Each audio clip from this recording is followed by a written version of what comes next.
artistry in it. Without that knowledge, that person can't do anything.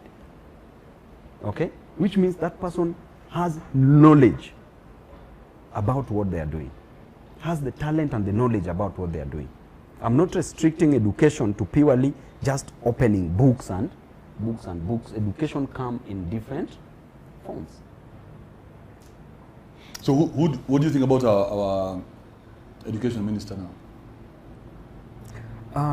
For the respect I have for the minister, I won't really go deep into it, because the son was my lecturer at the University of Nairobi, and because he was also my friend and my lecturer, I wouldn't want to go into that, but I would hit the president instead of the minister. Okay. Look at what Professor George Albert Omore Magoha did in the education industry, how he transformed the education.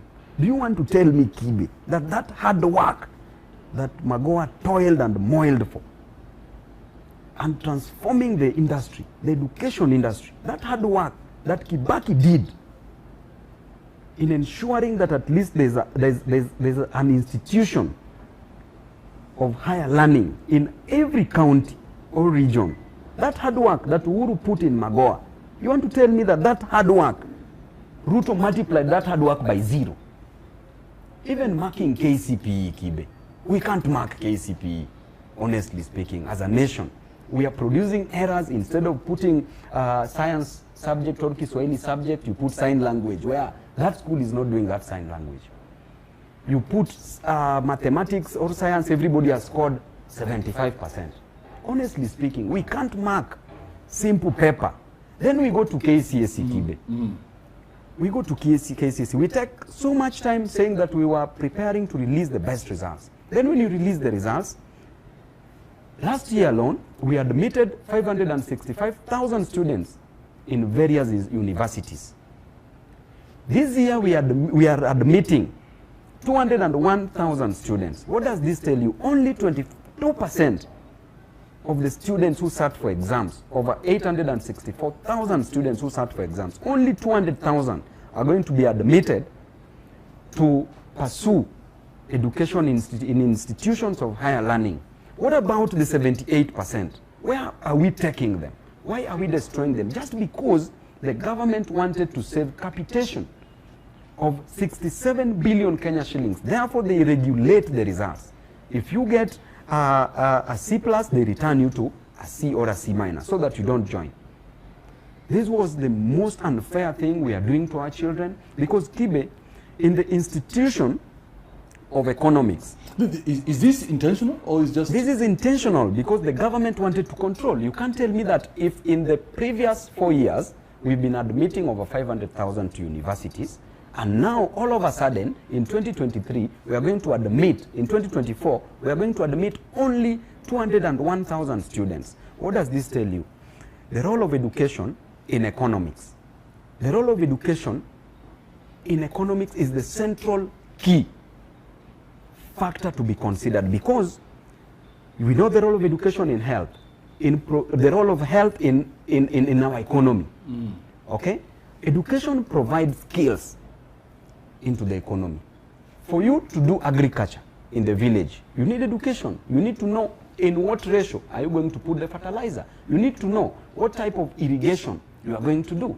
You need to know what type of soil erosion takes place in that area, be it sprinkle type of irrigation, or there's a splash erosion, there's whatever, how you are going to build the gabions when it comes to matters soil erosion. That is education, skills.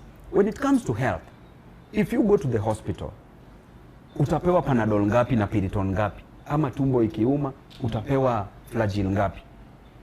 We know if a mother is delivering in the hospital, the technology that has been devised, if you want to go the natural way or the CS way, we know the role of education in health, the role of education in agriculture, the role of education in the service industry, where we have the hotel industry, we have the banking industry, the insurance industry.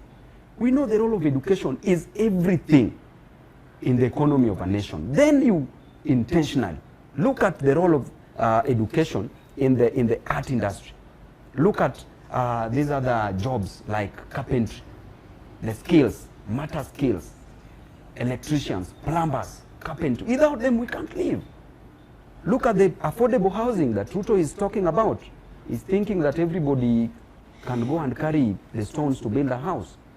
That is a person who is not okay in his mind. Look at the role of education in our economy.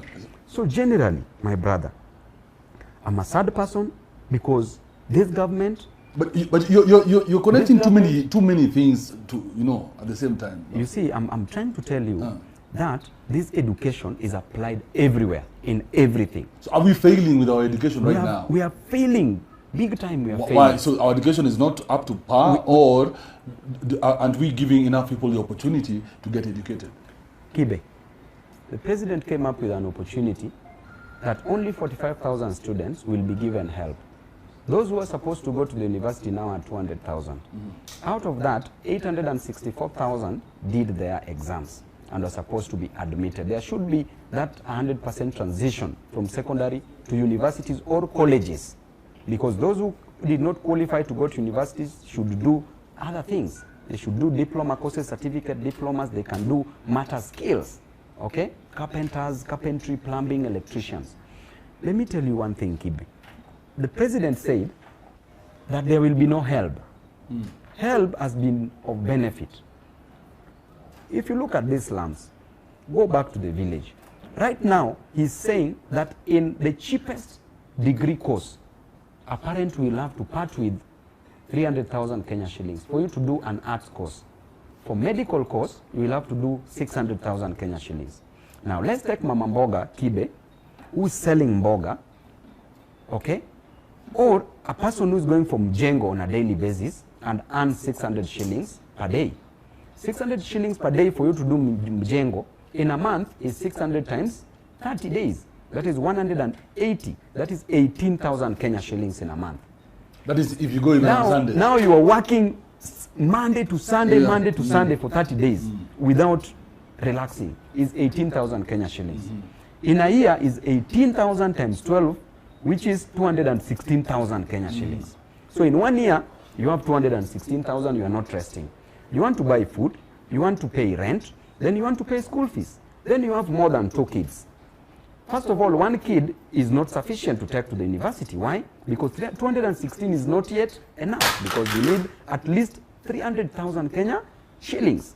So what does it tell you? That if you have more than 2 kids, then you will have to decide on who is to go to school and who is not to go to school. That one, the president has failed completely. He should leave HELB as